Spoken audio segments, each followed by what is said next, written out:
Okay, so you guys have already installed SMSC. The SMSC connects to Cassandra database. So Cassandra is already started. SMSC is started, and you know that you have to go to SMSC -management, whatever IP you are binding to JBoss or SMSC, and you have the SMSC management console.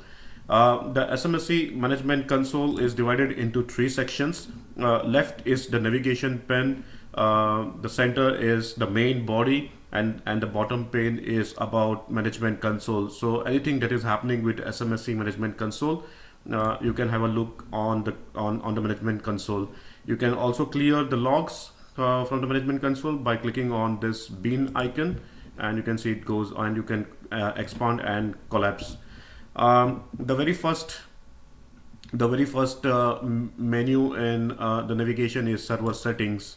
So as the name suggests, these are the server settings that you have to do before you start up anything. So you can see it's divided in multiple tabs. Each of these tabs has its own meaning. The first one is the generic SMSC properties, and again it's divided into multiple subtopics, so you can change the values here and save as and when you want to make changes. So let's start to understand each of this configuration.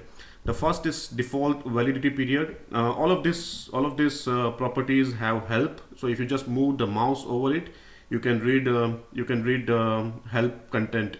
So first one is default validity period in hours, which is 72. This means that if there is an SMS packet coming to a SMTP connection without the validity, the SMSC will by default keep it alive for 72 hours. What that means is the SMS is a store and forward SMS. It's not datagram, it's not transactional. If the SMS coming from SMTP is datagram or transactional, this doesn't apply to those SMSs. So if the SMS is store and forward, SMSC will try to deliver this SMS, and if for any reason the SMS is failed, it will be stored in database and retried later on. It will keep retrying according to the algorithm till next 72 hours. If in next 72 hours SMS is not delivered, then this SMS will go into the CDR. This SMS will be failed permanently, and a CDR will be created. Or if it's successful, the retry will not happen again, of course, and again a CDR is created. Okay. So let's say if SMS comes in with a validity period which is maybe 365 days. It doesn't make sense to keep retrying SMS for 365 days. So you can set a maximum validity period, and SMSC will check the validity period for every SMS, incoming SMS through SMTP. If it's greater than 240 hours, it will override and make it as 240 hours. So feel free to change these values. Maybe you want the default validity period to be 24, and maximum validity period also 24. So you can change those values and call save. So you can see those properties are successfully updated. Now it shows multiple messages equivalent to number of properties that are getting updated. So even if you change just two, it will save everything, and you can see it is successfully updated over here. Next is SMTP ESME configuration. So default type of number and numbering plan indicator. So every SMTP connection can have defined its own type of number or numbering plan indicator. But for any reason, if it doesn't, then SMSC will use this as a default type of number and numbering plan indicator. So the values is specified in SMTP specification. It ranges like 0 for unknown, 1 for international, maybe 1 for national and 2 for international. I don't remember top of my head, but everything that's mentioned in SMTP specification, you can set it over here. Next is default cluster name. As you are aware that SMSC does support multiple SMTP connection, you can put multiple SMTP connection in the cluster. And what happens is, if you create a SMTP, a new ESME, we'll see that in ESME configuration. If you are creating a new ESME, by default it will use the cluster name, or which is same as the name of the ESME. We'll see this in later sections when I go to ESME. But if you want to override that, you can specify default cluster name, so all the ESME becomes the part of the same cluster. Now, whenever the SMS comes through SMTP, there is no standard specification whether you want to, whether the incoming SMS is formatted as UTF-8 or GSM-7 or Unicode. So you can specify how the GSM-7 is formatted. Whenever the SMS comes in SMSC, you can specify whether it's UTF-8 or Unicode, and your ESME client will always use that. This is when you are using data coding as 0 in SMTP packet, and SMSC has to use some encoding mechanism to encode the payload. Similarly for UCS2, how you are encoding your payload, you just said that over here. Now next is store and forward mode. Now this is very important. There are two values, the normal mode and the fast mode. The SMTP specification talks about 3 modes. One is datagram, which means that there is no retry mechanism at all. Once the SMS comes in, try to deliver. If it's successful, it's okay. If it fails, it's okay. You don't retry. Next is store and forward mode. So what happens is when the SMS comes in SMSC, it has to first store the SMS in database and then try it for delivery. So in case if it fails, you can retry.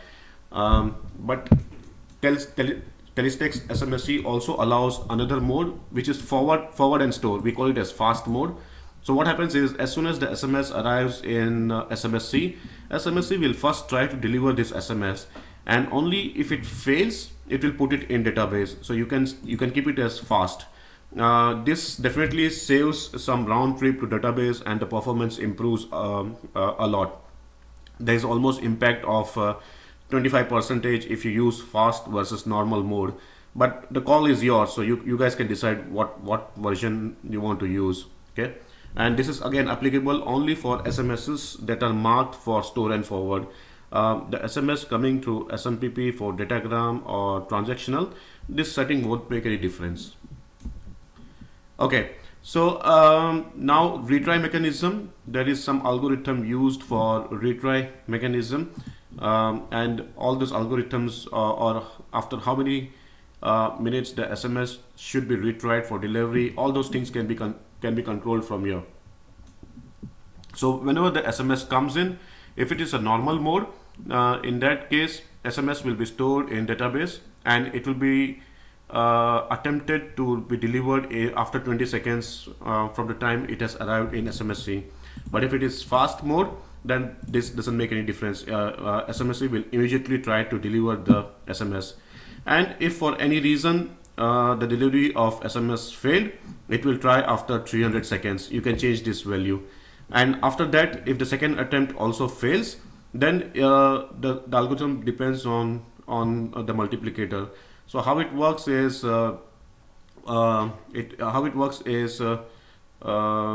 previous due delay into due delay multiplicator, which is 300 into 200, for example, divide by 100. So now it will be tried after 600 seconds, then it will be after 1200 seconds, and then after it will be 2400 seconds. So you can control the delivery delay by increasing this multiplicator or decreasing this multiplicator if you want SMSC to be retrying SMS in very short time. And then there is max due delay in seconds. So once it reaches 86,400 seconds, then this algorithm will not work anymore, and the SMSC will be retried after every 86,400 seconds. So this is kind of configuration that helps you to modify the retry mechanism, the delay in retry mechanism. Okay, any queries so far on this page?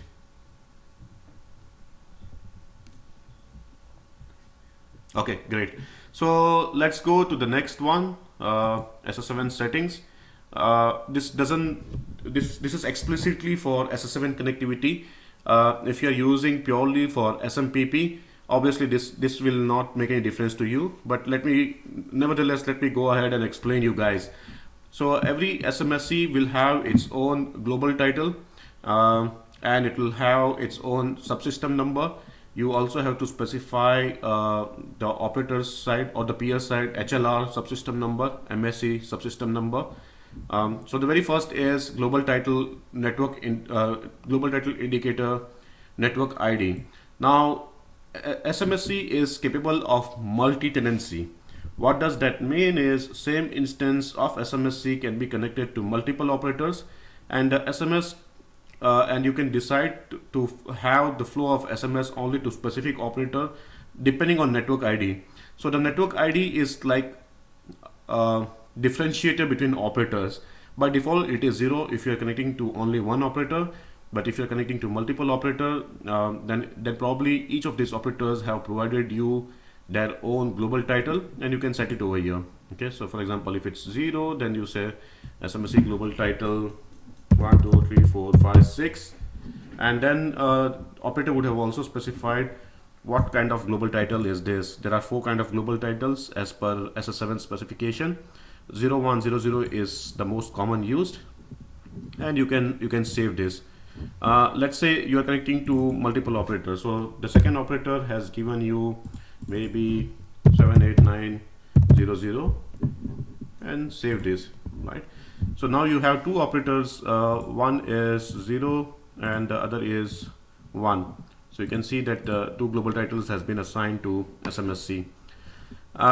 Next is subsystem number. So generally the SMSC by default has 8, but it depends on the operator.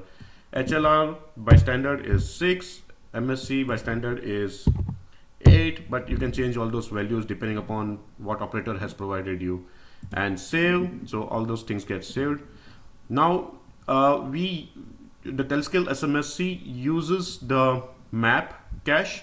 What happens is when you are connecting SMSC to multiple operators or even single instance of SMSC, maybe you are on the operator side and you are handling the roaming. So different operator has different map versions. The first map version 1 is not used much. Most of the operators now use map version support 3. So you can specify the highest, which is 3.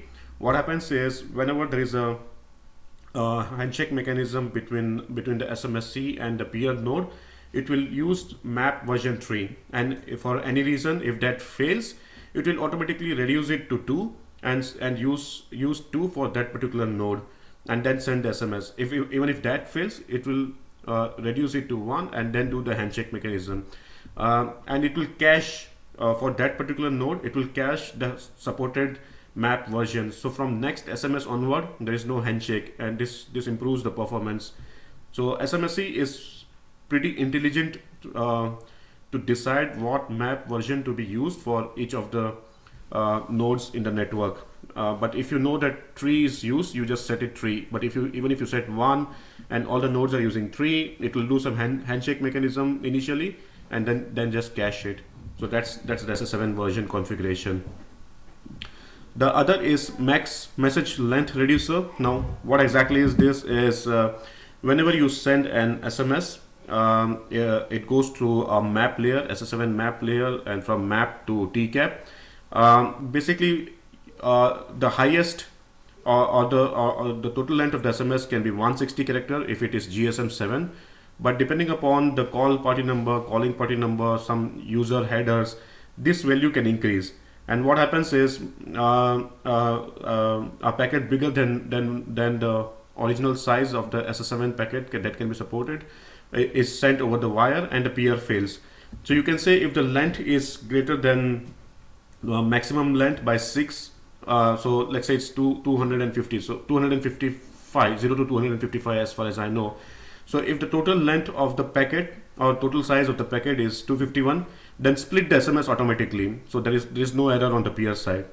So this is kind of a way to avoid errors and proactively handle the edge scenarios. The 6 is by default is okay. You won't have to change this much. So that's all about SS7. Next is Cassandra. TelScale SMSC uses Cassandra database for storing the live SMSs to be retried later, and also for CDRs. So you can do the configuration for Cassandra over on this tab. The first is host address. This is the IP address of Cassandra. Next is port. This is the port where Cassandra is listening. Key space name. So Cassandra, this is the key space name you have defined in Cassandra. Excuse me. And the cluster name. So if you are deploying multiple nodes of Cassandra, they interact with each other based on the cluster name, unique cluster name. This all goes in the Cassandra config file as well. So you specify that name here. Now archive table configuration.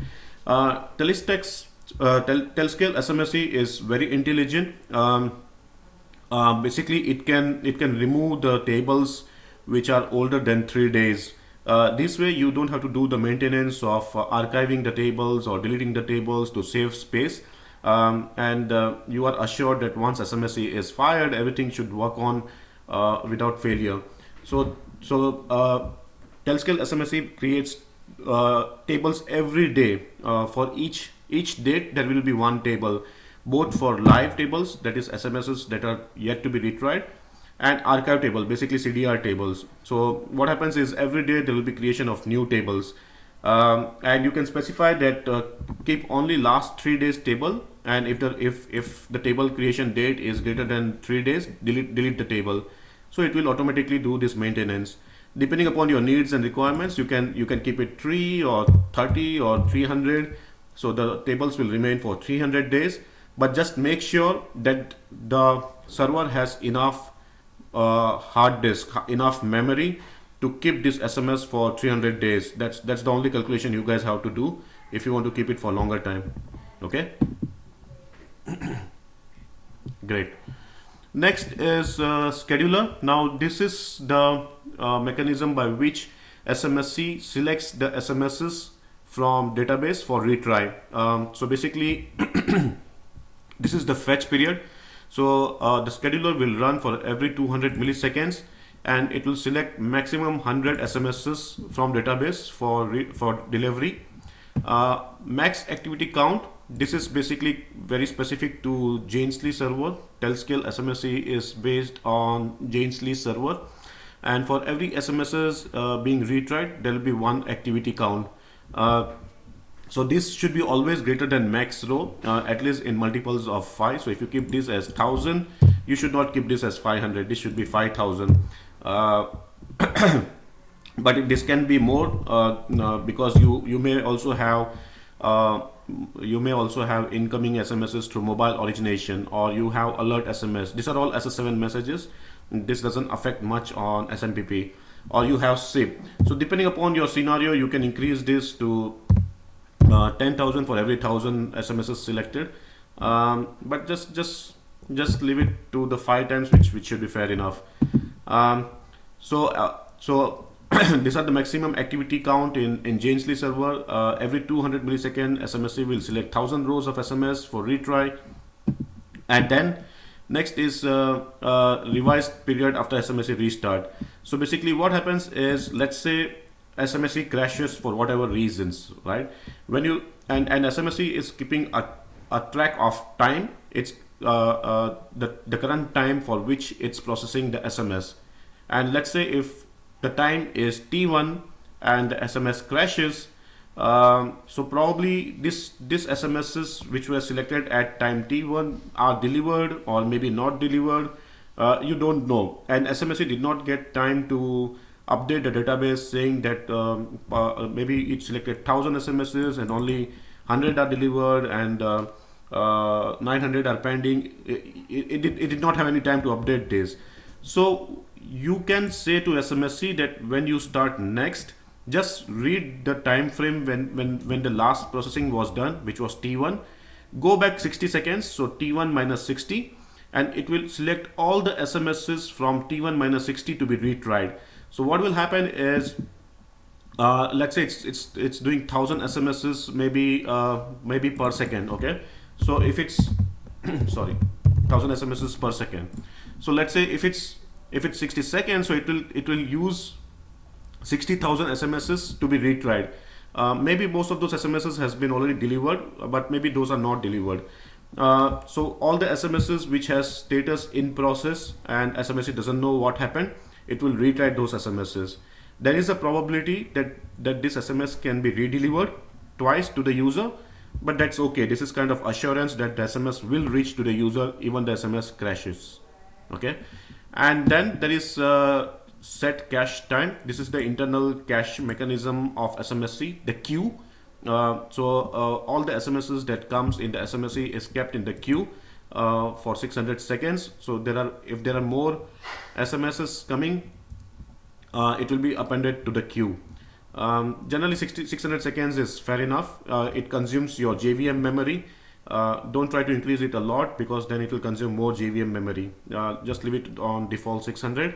And when you start getting some performance issues, maybe you can fine tune and try to see how it behaves. So this is all about this configuration will allow you to define how many SMSs per second the SMSC should handle. Okay. Next is diameter. So TelScale SMSC allows you for charging, and the charging is enabled through diameter. So the TelScale SMSC can connect to online charging server, and for every SMS that it's trying to deliver, you can define that you want SMSC to go to diameter server, check the balance of the user, and deliver SMS only if there is balance. Otherwise, the SMS delivery will fail and corresponding CDR will be generated. So the diameter server configuration are very specific to the diameter. The destination realm is something which is standard for diameter configuration. The host where diameter server is started or online charging server is present, and the port where it's listening, and if there is any username associated. So these are the specific setting to connect to diameter server. Next is charging. Now SMSC allows you to have charging for specific protocol. So you can have charging only for SS7 messages, or only for SMTP messages, or only for SIP messages. And TelScale SMSC also supports home routing. This is again very specific scenario of SS7 used by the operators to handle the SMSs for its subscribers who are roaming in different geography, or who are roaming in a different network. So that this particular case is very specific to that. So you can individually control which all SMSs should be charged and which all SMSs should not be charged. So let's say mobile originated SMS. This is specific case when a user is trying to send SMS. It comes to SMSC. You can either say reject, that means no SMSs originated from mobile will be ever handled by SMSC, and if somebody is trying to send SMS, it will just send error back. Or you will say accept, that means don't go to diameter, just accept the SMSs as it is and let's process it. Or you can say diameter, that means when the SMS comes in SMSC, it will send request to diameter server, and depending upon the credit this user has, this SMS will be processed or it will be failed. Similar case is for SMTP connections. So you can say none, that means just process the SMS without any charging. Or you can say for the selected SMTP connections only. So you can have multiple SMTP connections defined, but only few of them are charging enabled and others are not. Okay. Which of these are charging enabled and which are not, you can define when you are defining the new SMTP connection. Okay, you can specify that only this SMTP connection should be charging enabled, or you can say all. So no matter what you define when you are creating a new ESME connection, all the SMS coming from all the SMTP connection should first go to diameter for charging, and only if success it will be processed. The same is for SIP, and the same is for home routing SMSs. Okay. Yeah.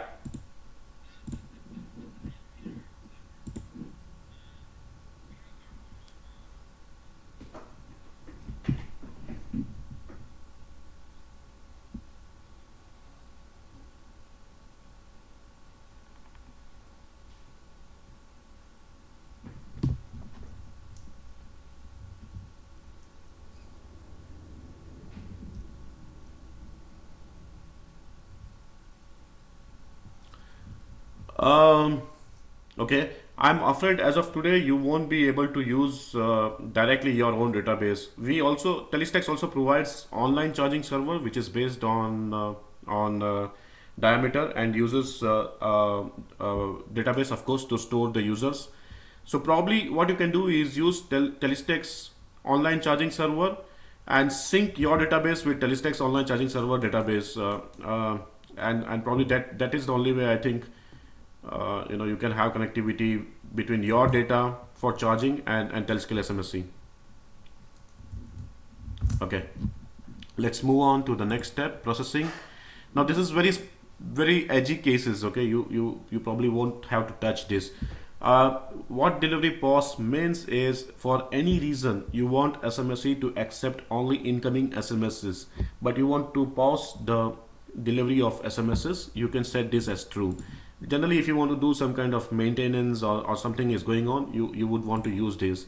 But be careful with this option, because what is happening is the SMSs size in database is growing higher and higher, and as soon as you unpause this, there will be a burst of SMSs for redelivery for the delivery attempt. So this could be dangerous. Next is disable delivery receipt. So basically, as you know, in case of SMPP, even the delivery receipt is nothing but a SMS, right? It's a deliver SM packet, which is basically an SMS. So what happens is when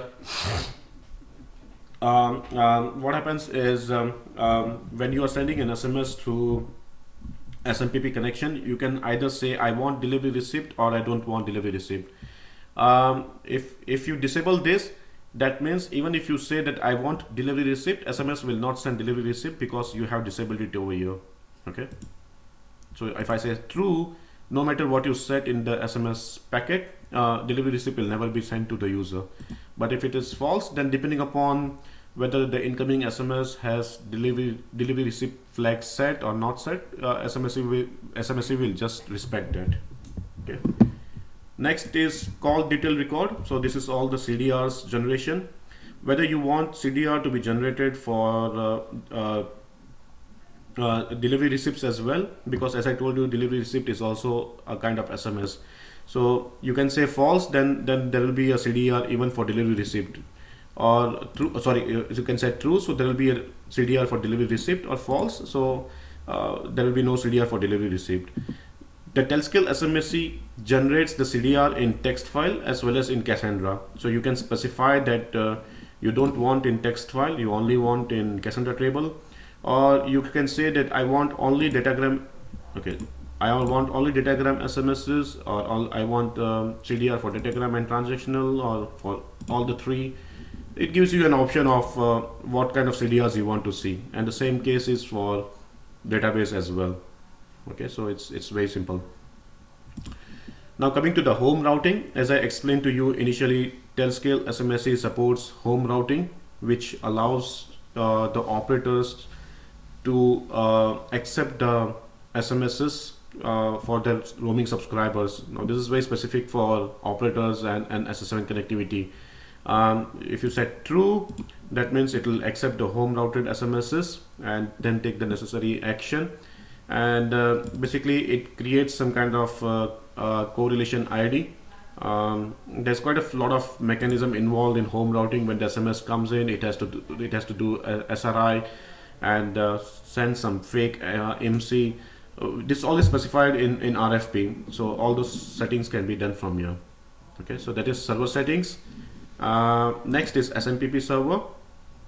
As of today, only one SMTP server is supported, but in future we will give you an option to create multiple SMTP server. So you can click on the SMTP server name and it will give you all the properties of that SMTP server. Okay. By default it started. You can stop SMTP server. If you stop SMTP server, all the SMTP connections from clients will be stopped as well, and there will be no processing of SMS. You can change the value of properties by clicking on this tab, right? So you can set the values over here. We will go to these values one by one. Let's go on this. So port, the SMTP server is listening on port 2776.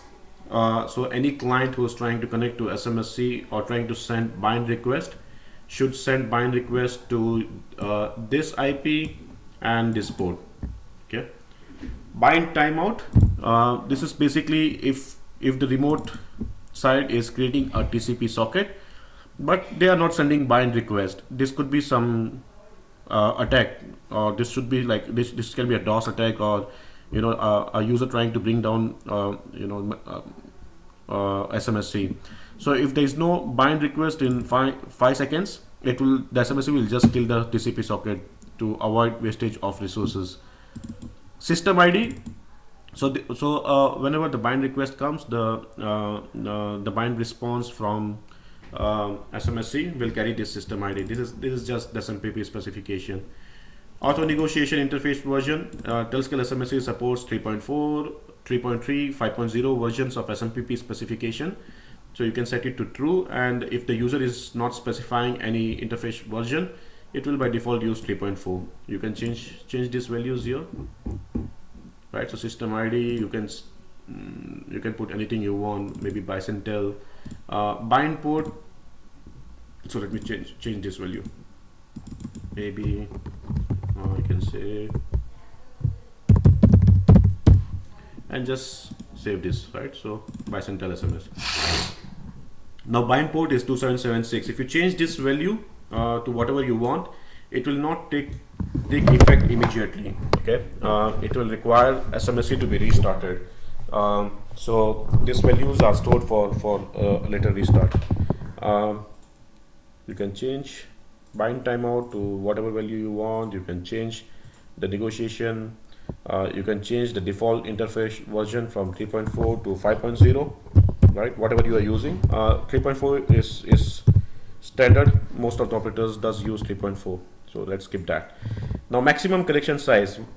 This is the maximum SMTP connection that SMSC will handle at any given point of time, right? So you can change this to how many SMTP connections you expect from your customers or your client, and you can change these values to 1,000, 10,000. Theoretically, there is no limit on how many connections you can define or how many connections SMSC can handle. But obviously, you will have to do some testing to make sure it doesn't go beyond certain limit. Default window size. So this is basically the unacknowledged receipts, right? What is the unacknowledged receipts? Basically, the SMSC is sending some packet, deliver SM to the remote side. The remote side has to send back delivery SM response. This way, SMSC knows that the SMS has reached to the remote side. But let's say the remote side is very busy. It's taking too long to send the response back. So at any given point of time, there can be only 100 unacknowledged SMSs in the queue. If this value increases, let's say there are already 100 SMSs waiting for delivery acknowledgement, and 101 SMS arrives, it will be waited. It will be paused for 30 seconds, right? So it will wait for 30 seconds for this value to go down, and then it will be attempted to be delivered to the remote side. So this way you can be assured that you are not overloading the remote side as well. But let's say if within 30 seconds the window doesn't open, then the SMS will be expired, and there will be no retry mechanism for that SMS, right? Next is default request expiry timeout. So for time to wait to respond before it expires, right? So once the request has been sent and the remote side is taking more than 30 seconds, then SMSC will say this SMS has failed because the remote side is taking more than 30 seconds. Okay. The window monitor interval, after how many seconds it should go and check if the SMS has been expired in that SMTP queue. Okay, so this is all about SMTP queue. If you are increasing the maximum size, it's always better to increase the maximum connection size, because 100 in my opinion is too less from my experience. Keep it at least 1,000 SMSs, but it depends on traffic. If you have thousands of SMSs per second, even 1,000 may be less. Maybe you want 10,000 because the remote side can be busy. And this settings is specific to each SMTP connection. Okay, so for every incoming bind request, this values will be used. Okay, sorry, I'm showing max. I was talking about default window size. Okay, so you can keep it like 1000 is okay. Now you can also use SSL.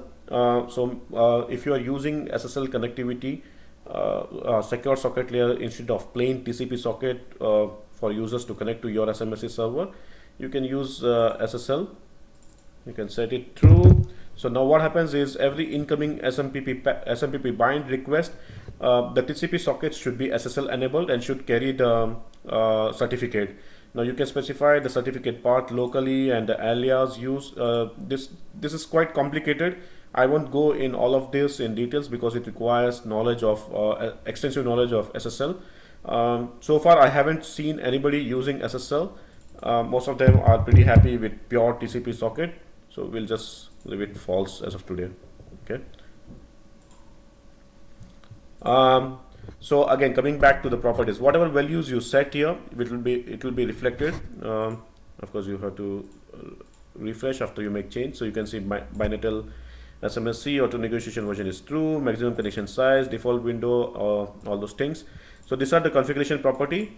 Now it will also show you the session details. So current session size is 1. That means there is one SMTP connection alive. One client is alive, and this connection is of type transceiver. If you have multiple SMTP connections, this will give you the total number, and depending upon whether they are transceivers, transmitters, receivers, these values will change. So sum of this 3 value will be equal to this value. Okay. Total sessions created 1. So far only one SMTP session was created, and nothing has been destroyed so far. So if you stop your ESME client, you will see this becomes 0 and this becomes 1. So this gives you a kind of idea what's happening, how many SMTP connections has been created so far, how many of them have been destroyed. So it'll give you some kind of statistics. This gives you the details about connections, TCP connections. So it will say the connection size is 1, so there's one TCP socket open, and how many are disconnected. Most of the times this will be equivalent to this, but if you see the value increasing here dramatically, but the corresponding value is not increasing here, that is a red flag, because somebody is trying to create TCP sockets but not sending the bind request, or sending the bind request with wrong user ID and password. So you can see that this is going up, but this is not going up. Just go and check what's happening. Okay. And this about the bind. So far only one request has arrived. None of the bind has timed out. Okay. Don't change anything. You won't be able to change anything over here. It's just information that we are using non-blocking sockets. This is better in terms of performance, and we allow reusing address. So once SMTP connection is made to specific port and specific ID, if it's dead, we allow to reuse that address, and then all the SSL details, right? You can also reset the counters. Once all these counters can be reset. So whatever is the actual value, it will come here, like bind and all went to 0, and then new request will keep on increasing these values over here. Okay, so that's the SMTP or server, SMSC server, handling the incoming SMTP packets. Okay, next is creating SMTP. So I see there are two SMTP connections. One is of type client, one is of type server. So the server is the one which accepts incoming, and the client is one which is sending the bind request to the peer. Yeah. Okay.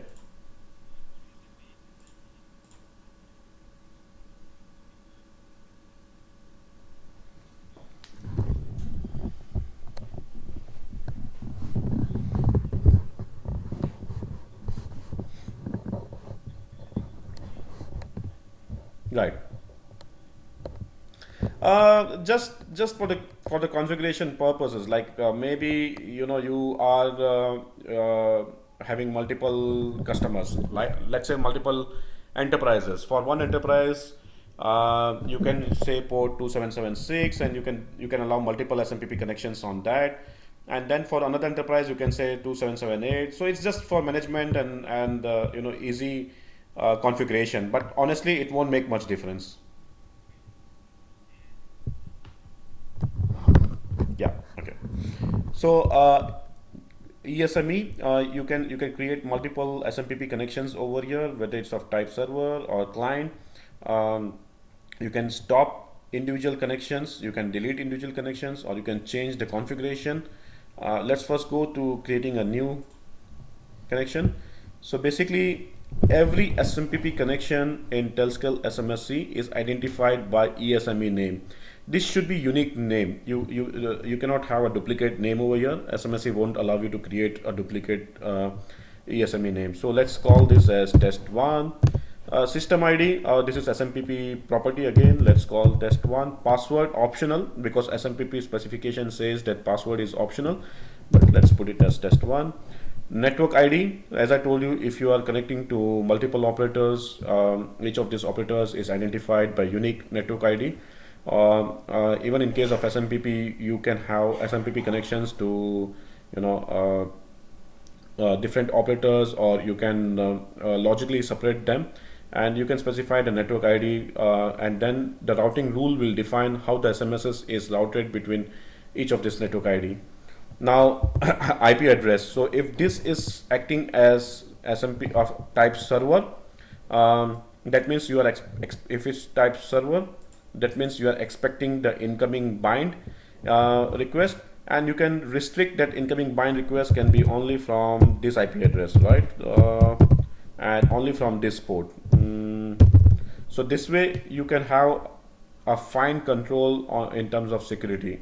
But if you don't want to control, no problems, you can just specify -1 so it will accept incoming TCP socket from any IP address, any port. The only restriction is the system ID and password should match, right? So this is kind of control. But if it's client, then this is the IP address and the port where the bind request will be sent. So you cannot have -1 if this is of type client. Okay. Next is SMTP bind type. You can either have transceiver, transmitter, receiver, whatever. So if it's of type server and the incoming bind request, it should say that it's a transceiver bind. Otherwise, SMSC will not accept it. And if it's client, then it will send the bind request to the third-party SMSC saying that it's of type transceiver. As I explained to you, for each of the SMTP connections, you can define whether you want charging to be enabled, true or false, and then depending upon the server setting, it will check what is the server setting, and it will enforce this charging. System type again can be anything, some app or whatever. So this is the SMTP specification that you create, right? Let us keep this server, for example. Yeah. Version, so you can select any version you feel fits well. Again, ESME type of number, ESME number client indicator, and the ESME range. Now what is this is, when you are sending the bind request, if you are acting as a client and sending the bind request, according to SMTP specification, you can specify the type of number, numbering plan, and range. Now this is a Java regular expression, and if it is a server, then the incoming bind request should have whatever type of number you specify here, or numbering plan you specify here, and the ESME range. If you don't specify anything over here, even that's okay. That means the SMSC doesn't care or doesn't check for these values for incoming bind, so you can just leave it like that. Source. Now this is very important. So if in our case it's acting as a server, right? So there will be incoming bind request, and when the SMS arrives in the SMSC, it will check if the originating or the source of SMS matches with this. If it's null, that means it doesn't care. But if, let's say, if you specify international, then the incoming SMS packet should have the source address type of number as international. Otherwise, it will reject. So you can leave it null, and that means it will accept anything. You can leave it null, that means it will accept anything for numbering plan indicator. Now source range is again a Java regular expression. So if you say that you sold this SMTP connection to your enterprise and they can use the source address as maybe Mexico Bank, right? So all the incoming SMSs, from this SMTP connection should have source name or source address as Mexico Bank. If it's something else, it will fail. So this is basically a regular expression. It allows you to control what could be the source address, and if user is trying to send SMSs from maybe say Barack Obama or President of USA, you don't want your customers to get SMS saying that this SMS is from President of USA. So you can control all those things over here.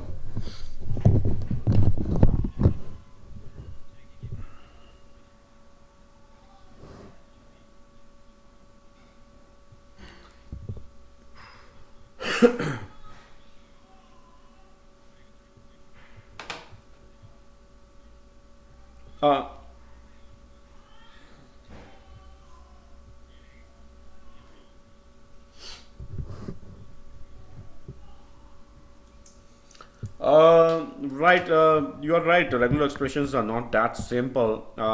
We don't provide any tool to check it. The simple reason is there are many tools available online. If you go and search on Google, you will find multiple, examples. So yeah.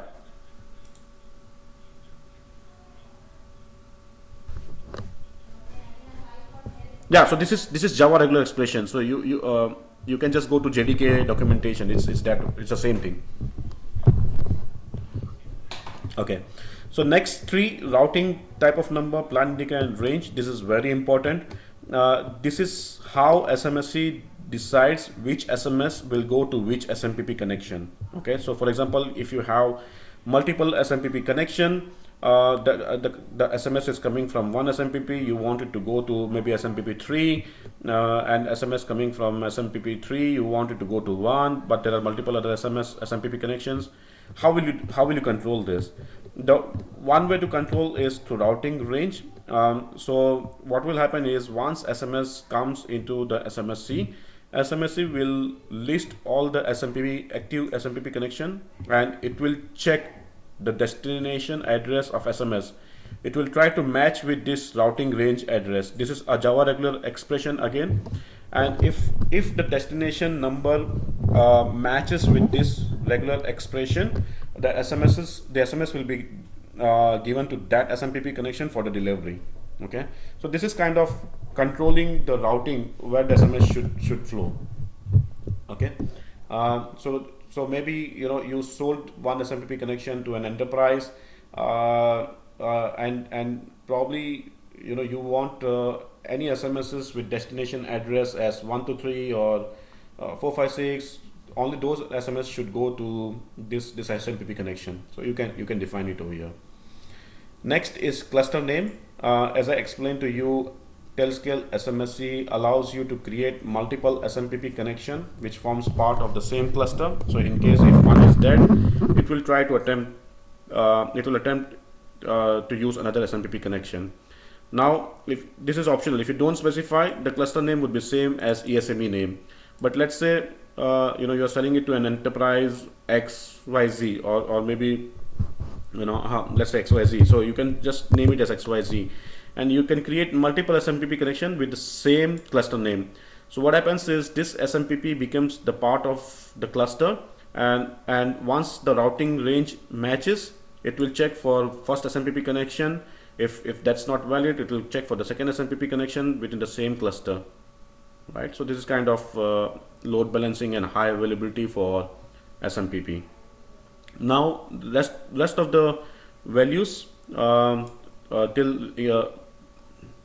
inquiry delay is only if the connection type is of client. Since we defined connection type as server, you remember in SMTP server we already defined these values. What is the window size? What is the connect timeout?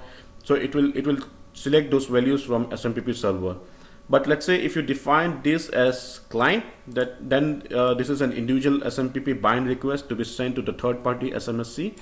and you can control all those values over here, like it should connect in 10 seconds. If there's if it's not able to connect in 10 seconds, then it will retry.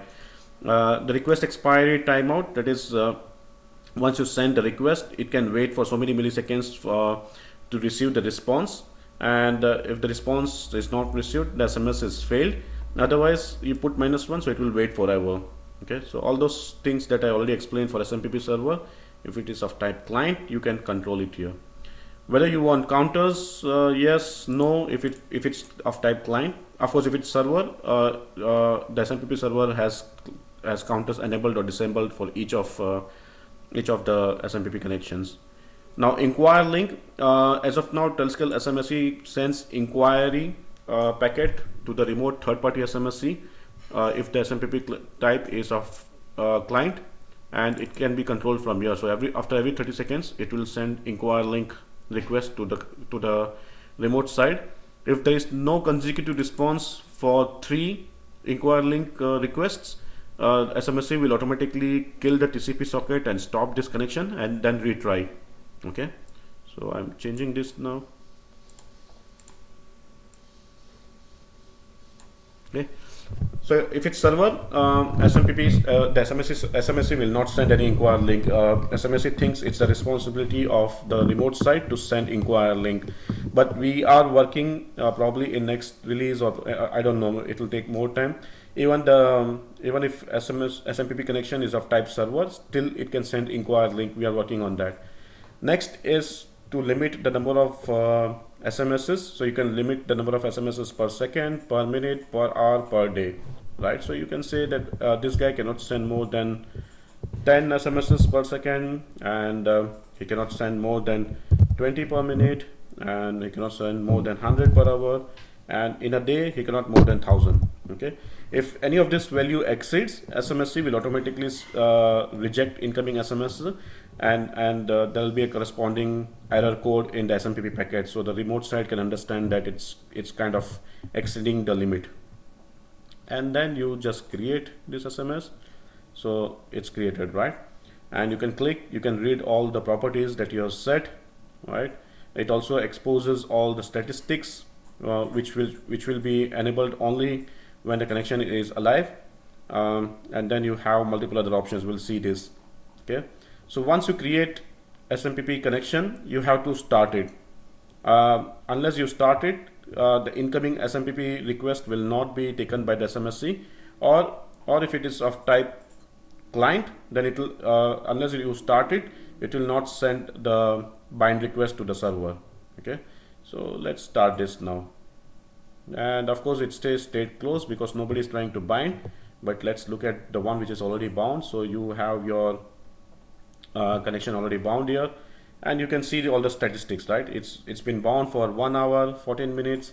So far there are inquire link request from the peer side, 148 request. Server has sent response. Processing time is almost 0 milliseconds. This gives you the command status. 0 means success. This is the error code which is specified in SMTP specification. So if there are any error, you will see multiple values here, like 0, 148, 7, 1 request, 6, 2 request. And you can go to SMTP specification and see what is error code 6, what is error code 7. Okay, and this gives you the processing time in terms of millisecond. It also gives you detail. Local address used is this, and the remote address used is this. So client is trying to connect from this IP, this port. You can see all the status over there. So if you can disable the log byte, you can enable the log bytes. That means it will dump the payload of SMTP specification in server.log. This definitely increases the size of the server.log. You can disable, enable the logs. You can disable, enable the sorry, this is the payload, and this is the internal this is the SMTP packet, total packet, if you want to enable packet. And dump the window.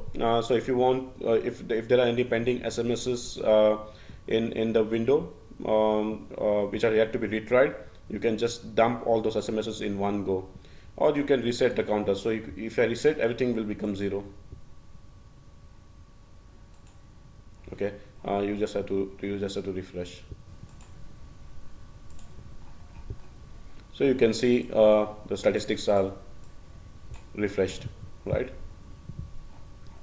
And of course, if you want to change any value, you can go to the edit window and you can change the values over here.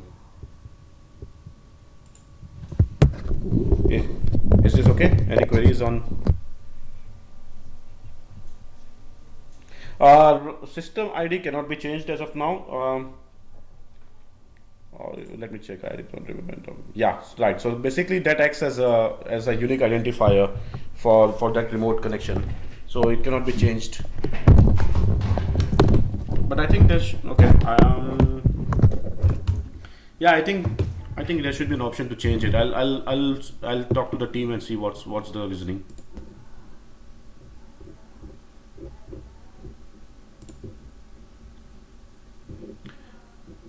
Any more queries, guys?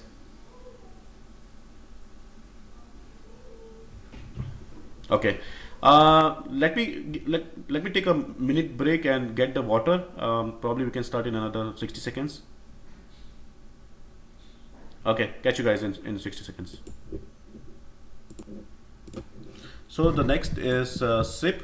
Again, the SMS that arrives in SMSC can be forwarded to the SIP client or RESTCOM. RESTCOM is one of the product from Telestax that exposes the RESTful API for the developers to create telco applications just by using the simple RESTful HTTP API.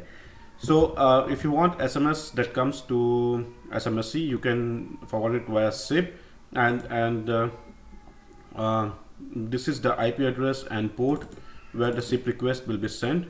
Only when the destination number of SMS matches with this, yeah. Oh, is it? Okay.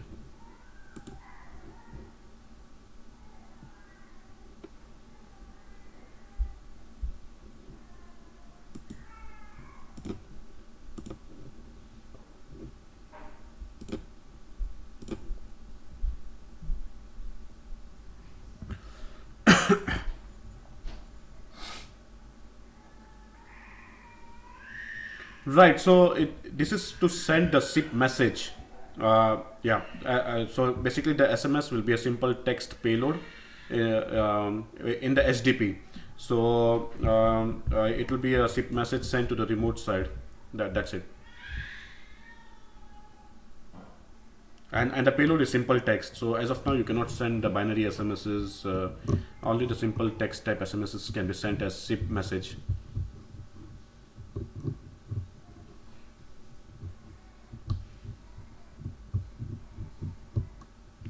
Basically, there is a specification, 3GPP specification for IMS network to interconnect with 2G, 3G network. Since 2G, 3G SS7 is based on, SMS is based on SS7, and if you have a LTE customer which is based on SIP, then there has to be some interworking, and that 3GPP specification is implemented by TelScale SMSC. Right. Are you guys able to see the screen, full screen, or it's very small? Okay. Okay, let's continue. So basically, the SMS that comes in SMSC will be sent over SIP only if the destination address of that SMS matches with the routing address range. And now again, this is a Java regular expression. So you can change this and use whatever Java regular expression to make sure that SMS goes to the SIP. You can't do anything here. You can't stop. You can't start.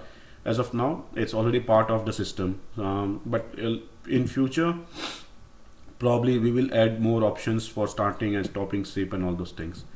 Next is map version cache. You remember we defined the map version, maximum map version, and I told you that for every node, SMSC will do the handshake, and it will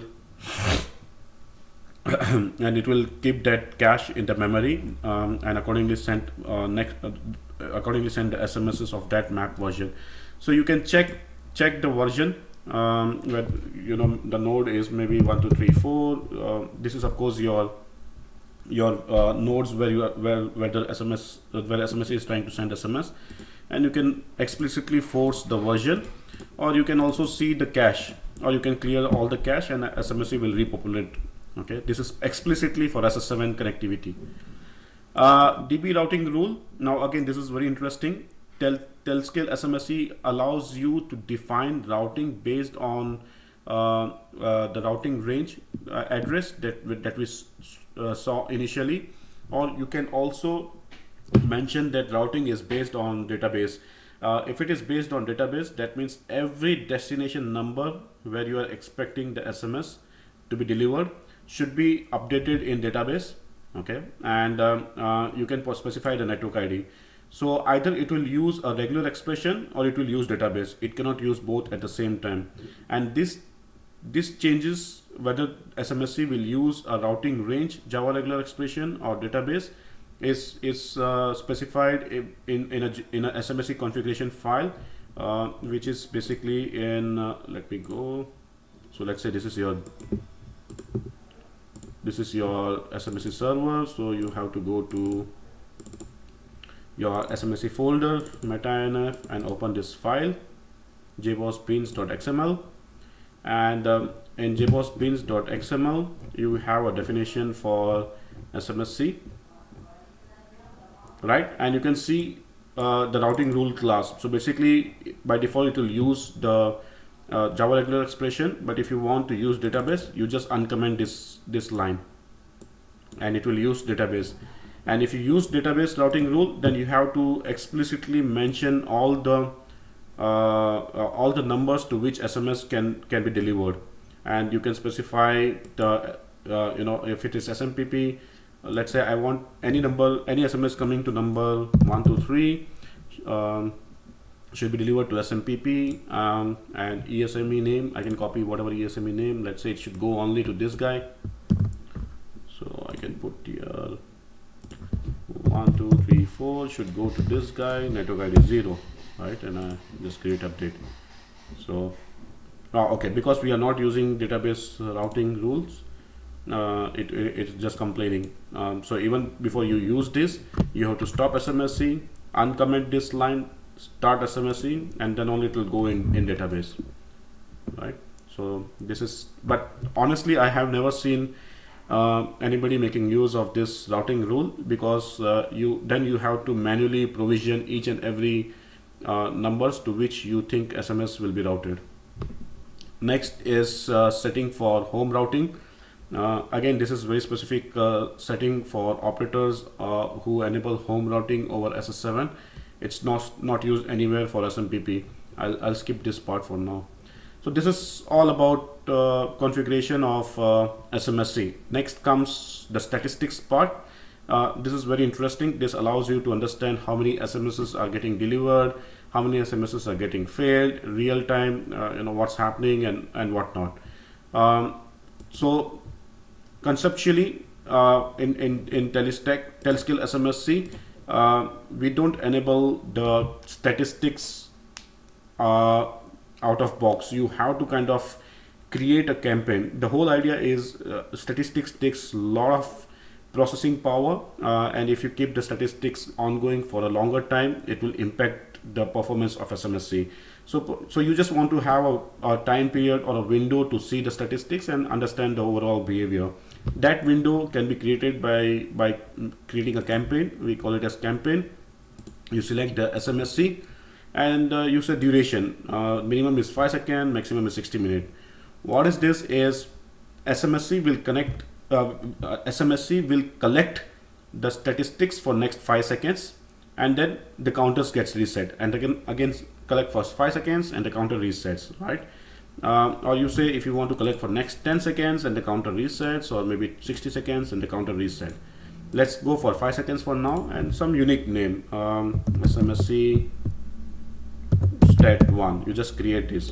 So as soon as you create this, you can see the details, the name and the duration, and you can see the counter definition. So it's going to collect statistics for each of these variables. You can see there are many counters, used to collect the statistics.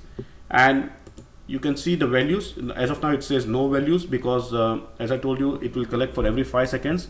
So the 5 seconds is already over. Let's go back and now counter value. So it will say it has collected statistics from 6:40 6 hours 40 seconds, or 6 minutes 40 seconds to 6 minutes 45 seconds, and these are the values, right? So if this SMTP connection had real time, or this SS7 had real time SMSs getting exchanged, you would have seen the values over here. So you can create stat. You have to keep refreshing every 5 seconds to see the real values, right? But there is no history. You cannot see the previous history.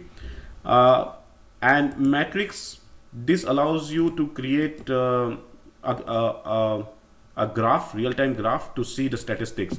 This is the refresh rate. So SMSC, the UI will refresh itself after every 5 seconds, and you can say I want to see the statistics for this one, right? So now you can see it gives you a nice graph. It gives you all the information about how many SMSs are coming in with the color code, how many received, how many failed, how many processed. This is all for incoming message. Similarly for outgoing message. So how many try is made as of today, how many messages are actually sent. You can see all those informations here, right? And you can see it maintains the history. So if you want to see real time with history, you can use this page, and you can see all the graph here, right?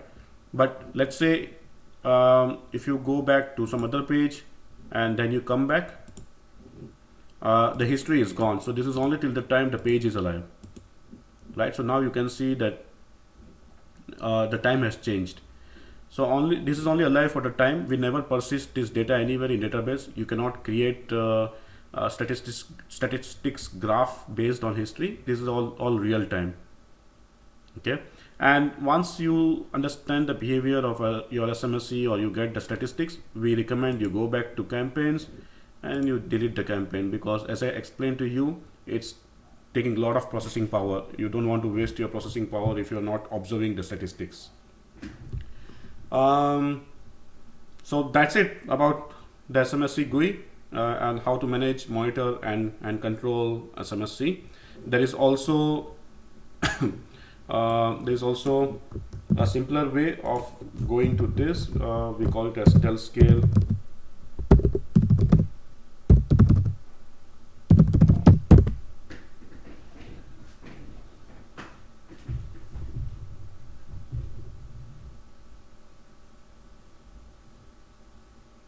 Sorry, can you come again? Yeah, go ahead.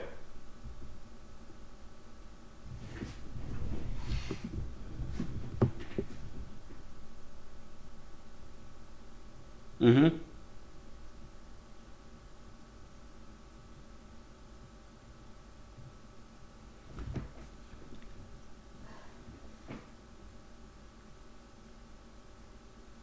So if you are having multiple customers, each having their own SMTP binds, you can route through the routing range, right? The one that I explained initially.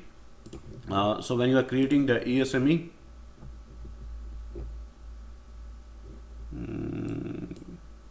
okay, something is not correct. Anyway, so the point is, if you are sending multiple requests, okay. So you can define the routing range for each of this SMTP connection, and you mean you have different customers but same routing range? That's also fine, no problems. It doesn't depend on customer, right? It's per SMTP. It's per SMTP connection. If you can give me some concrete example, maybe I'll be able to help.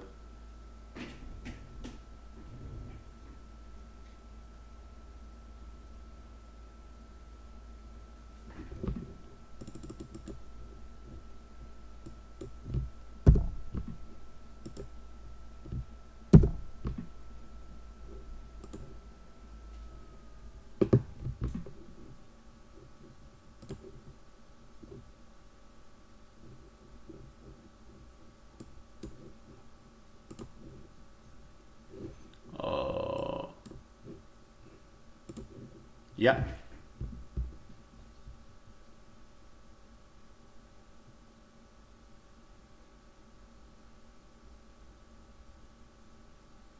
Okay.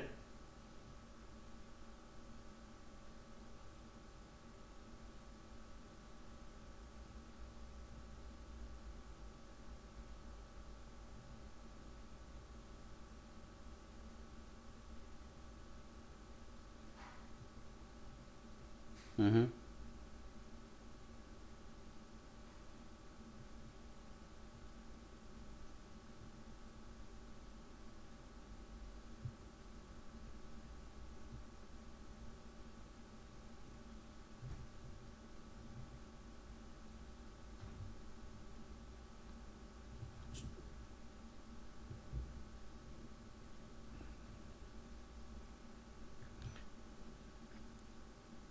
So this is the recipient phone number, right? So this is basically the destination number, and right. So basically, you can say that this could be a Java regular expression, okay?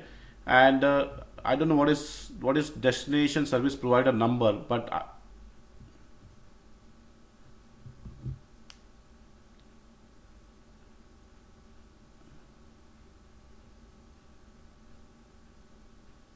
yeah. So this is kind of network ID, right? As I explained to you, you can have the network ID. Yeah, yeah. So in TelScale SMSC, you, for example, you have Jona, right, client, and I see the address range is a very generic one, but the network ID is 0. So all the SMSs for that network ID, uh, if this matches, then it will go to this SMTP connection. And in case of test 1, you can still have the same address range, right? But I can change the network ID to 1. So this is for a different network, right?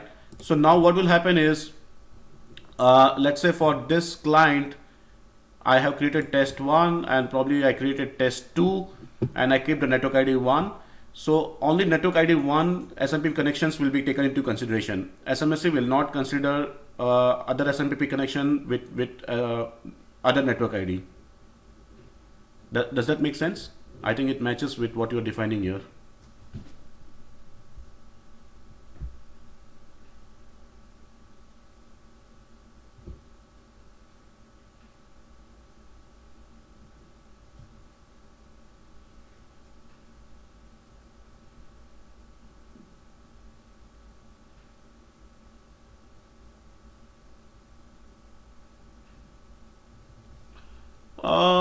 I'm trying to understand. So basically, you say the source address.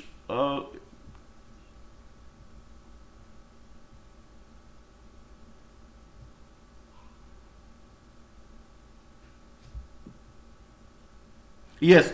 So basically, in the newer version of SMSC, we are adding something called as processing rules. So what happens is the incoming SMS, you can add more processing rules, that if the source address is XX, the network ID can be changed. So this way, even the SMS coming in from a different network can be sent to a different network altogether.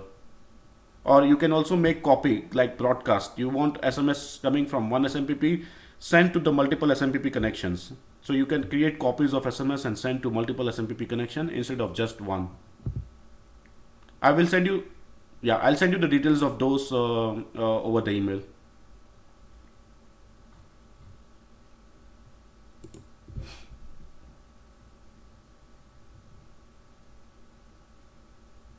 Um, okay, guys, anything more?